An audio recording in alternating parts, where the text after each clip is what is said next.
नमस्कार, आप देख रहे हैं आज तक डिजिटल और मैं हूं आपके साथ अनूप आकाश वर्मा और मेरे साथ हैं क्राइम तक के डिप्टी एडिटर चिराग गोटी। चिराग, बहुत बहुत स्वागत है आपका।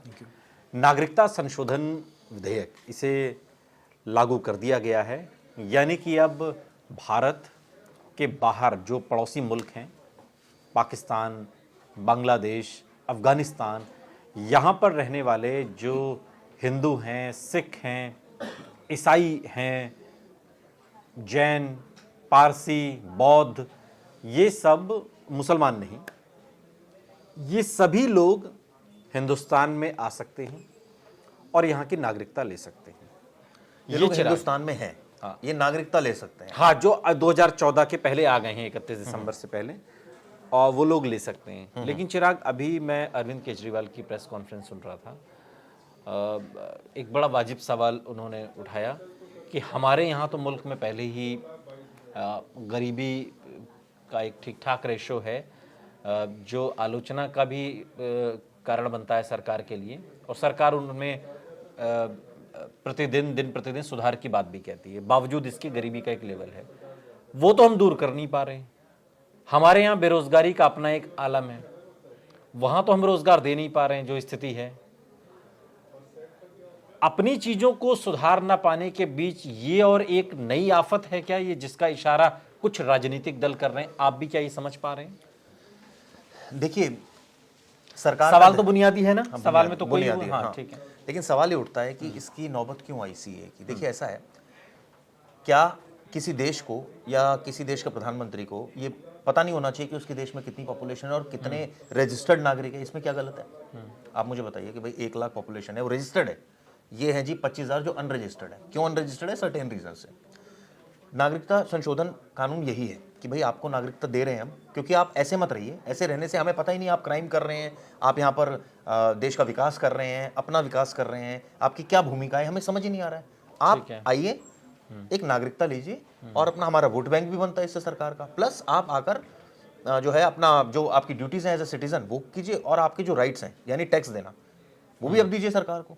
ये है सवाल। ये उठता है कि ऐसे जो लोग हैं वो, उनकी परसेंटेज एक तो कितने लोग हैं ये पता सरकार लगा रही है। दूसरा, ये सरकार के ऊपर बर्डन तो है ही, क्योंकि ये लोग जब आ जाएंगे तो नेचुरली इनकी सारी जो सुविधाएं हैं वो कौन देगा? सरकार देगी। सरकार देगी। क्या ये टैक्स देंगे? पहली बात। दूसरी बात, यहाँ कई सालों से लोग रह रहे हैं, ऐसे कई सालों से। अब भाई कई सालों से रह रहे हैं तो राजस्थान के जैसलमेर में बहुत सारे हिंदू हैं जो शरणार्थी आए हुए हैं। सवाल ये है कि सरकार का सिर्फ ध्येय ये है कि भाई हम आपको नागरिकता दे रहे हैं, आप आकर अप्लाई कीजिए, आपके कई डॉक्यूमेंट्स बन जाते हैं। हम देखते हैं आधार कार्ड, कई सारी चीजें, बिजली का बिल आप दे रहे हैं। क्या पता हो उनके पास किसने बनाए हैं? इनकार नहीं किसने बनाए हैं? ये तो ऑब्वियस है कि सरकार के तो लोग। क्यों बनाए हैं? जब वो नागरिक ही नहीं है तो आपको नहीं बनाना चाहिए सब चीजें। इसका मतलब सिस्टम में कहीं लूप होल है ना कि इनकी सारी चीजें बन रही हैं। अब जब बन रही हैं तो वो फैसिलिटी भी ले रहे हैं, आपको पेमेंट भी कर रहे हैं उस चीज की। सरकार को टैक्स हो सकता है ना दे रहे हो, मैं इसकी मैं गारंटी नहीं ले सकता। अब सरकार का जो मुख्य ध्येय है वो ये है कि भाई ये इसकी आड़ में, जैसे बांग्लादेशी कितना क्राइम करता है, घुसपैठ लगातार जारी है। लेकिन वो तो सियासत की भेंट चढ़ जाता है ना कि भाई रोहिंग्या आ रहे हैं, रोहिंग्या बस रहे हैं, तो कौन बसा रहा है? सरकार। कौन भाई? सवाल ये है कि अगर ये लोग बस रहे हैं, सरकार का सिर्फ ध्येय ये है कि ये अगर मान लीजिए 5,000 लोग हैं तो भैया आप आइए, नागरिकता लीजिए, हमारा वोट बैंक बनिए ना आप। अब इसमें अरविंद केजरीवाल का कहना है कि जो पाकिस्तानी है आप उनको फीड करने के लिए तैयार हैं। इसका मतलब हमारे यहाँ तो जो स्थिति अच्छा, है, हम ठीक है, वो रह रहे हैं 31 दिसंबर 2014 से पहले, उन लोगों के लिए कानून है, उन्हें नागरिकता मिलेगी।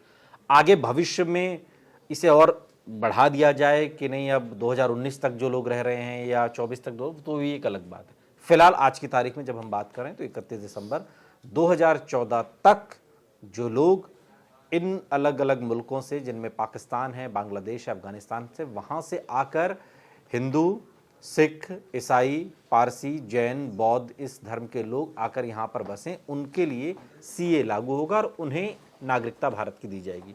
लेकिन सवाल ये कि हम उन पर भरोसा कैसे हमारी सरकार करेगी? क्या उसका कोई पैमाना होगा? कैसे मतलब कि वो लोग रह रहे हैं? डंकी मूवी देखी है?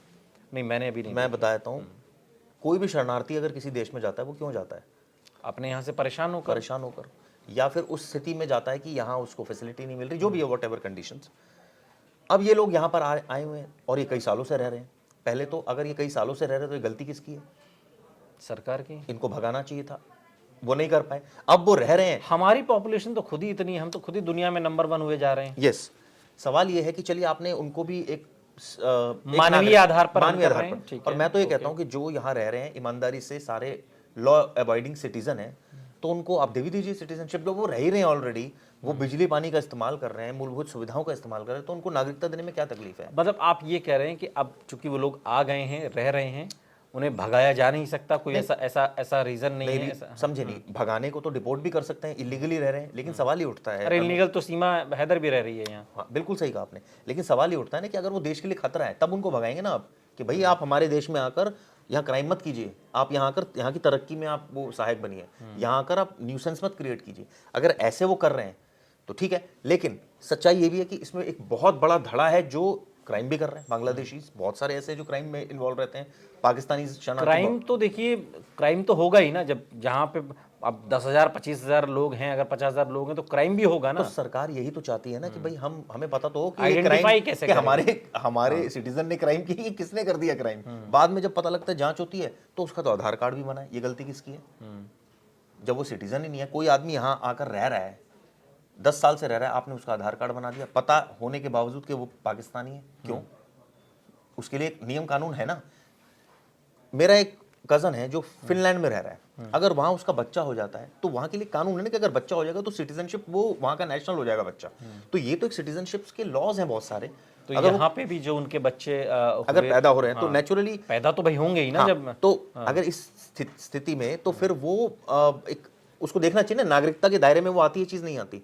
अगर वो पैदा हो रहे हैं मान लीजिए बच्चे और वो नागरिकता के दायरे में आते हैं तो देनी चाहिए उनको नागरिकता। अब जैसे सीमा हैदर है, सचिन से शादी कर ली, उसके अपने 4 बच्चे हैं, लेकिन कल को एक और अगर सचिन और सीमा का कोई संतान होती है तो वो कहाँ का नागरिक होगा? वो तो हिंदुस्तान का ही होगा ना फिर। तो वही कानून है ना, तब वो एप्लीकेबल होंगे ना, तब वो यहाँ की सिटीजनशिप के लिए वो कहलाएगी कि भाई तुम इंडियन हो, अभी तो नहीं हो। तो ऐसे बहुत सारी स्थिति में है कि बहुत सारे ऐसे लोग हैं जो नहीं है, उनको सिटीजन बनाना है सरकार का ये। हालांकि सबसे ज्यादा खुश इसमें सीए लागू होने पर सीमा हुई, लेकिन इसमें एक चीज और भी सीमा का इसमें कोई लेना देना नहीं, उसको मुनाफा मिलेगा। और भी है इसमें कंफ्यूजन क्या क्रिएट हो रही है? कंफ्यूजन ये क्रिएट हो रही है कि जो मुस्लिम्स हैं वो ये कह रहे हैं कि भाई आप तो सारे डॉक्यूमेंट मांगने लग रहे हो, अब हमने तो बनवाए नहीं, तो आप हमें बाहर भेज रहे हो। इसी वजह से सारा ड्रामा हुआ जो एनआरसी के साथ लागू कर रहे थे। एनआरसी क्या है? जिसमें आप रजिस्ट्रेशन कर रहे हैं, यहाँ तो आप नागरिकता दे रहे हैं, वो कानून है, आप रजिस्ट्रेशन कर रहे हैं, भैया बताइए अनूप नागरिक है, चिराग नागरिक है, प्रतीक नागरिक है, सर्टिफाइड कर रहे हैं। अब कई लोगों के पास तो डॉक्यूमेंट ही नहीं है, लेकिन वो कोई क्राइम भी नहीं कर रहे, वो आपके देश की तरक्की में भी कोई बाधक नहीं है, वो लोग यहाँ रह रहे हैं, खा कमा रहे हैं। अब आप उनको कह रहे हैं बाहर जाइए। जो आदमी 10-15 साल से यहाँ रह रहा है वो और लॉयल तरीके से रह रहा है, तो मुझे लगता है कि सरकार वो तो खैर बहस का अलग विषय। अब आप 20-25 साल पीछे जाएंगे तो आपको बर्थ सर्टिफिकेट नहीं मिलेंगे, लोग नहीं बनवाते थे, घरों में बच्चे पैदा इसका मतलब उनको बाहर भेज दें, उनको बाहर तो नहीं भेज देंगे, तो वो एक बहस का अलग विषय है। लेकिन चूंकि नागरिकता संशोधन जो कानून आया है, अब जो लागू हो गया है, उसमें सीमा हैदर जैसे लोगों को खुश होने की ज़रूरत नहीं है, क्योंकि ये उनके लिए नहीं है, ना ये उसकी मियाद को पूरा करते हैं, ना ये उस कैटेगरी में आते हैं। लेकिन फिर भी जो हिंदू, सिख, जैन, ईसाई, बौद्ध, पारसी, ये लोग जो रह रहे हैं 31 दिसंबर 2014 से तक या उससे पहले से आकर यहाँ पर, उन्हें अब इस प्रक्रिया को फॉलो करना होगा। और एक चीज मैं और भी बीच में इंटरप्ट करना चाहूंगा, इसमें मुस्लिम्स को क्यों नहीं रखा है? उनको क्यों एक्सक्लूड कर रखा है? ये भी सरकार स्टैंड क्लियर करे ना कि उनको भी नागरिकता दे दें। फिर जो सीए जो 2014 तक की आप बात कर रहे हैं, अपने यहाँ खुश है ना अपने मुल्क नहीं जो यहाँ रह रहे हैं, समझे नहीं, जो यहाँ आकर रह रहे हैं उस कम्युनिटी के लोग हैं जो मुस्लिम्स हैं, उनको क्यों एक्सक्लूड कर रखा है? नहीं, वहां से अब अदनान सामी को भी तो दी ना, किन परिस्थिति में नागरिकता ली ना, उसमें तो ऐसा नहीं है। नागरिकता लेने का अपना एक प्रोसेस है, वो आज से नहीं, वो हिंदुस्तान का पहले से है। और विश्व के कुछ मुल्क ऐसे हैं जिसकी नागरिकता लेना कठिन होता है, उसमें हिंदुस्तान की है, वो एक अलग विषय है। सीए एक अलग विषय, दो अलग अलग चीजें, और इनको उसी तरीके से समझना चाहिए। बहुत बहुत शुक्रिया चिराग इस तमाम जानकारी के लिए आपका। यहाँ रुक रहे हैं, लेकिन आप कहीं जाइएगा नहीं, बने रहिए हमारे साथ, देखते रहिए आज तक डिजिटल।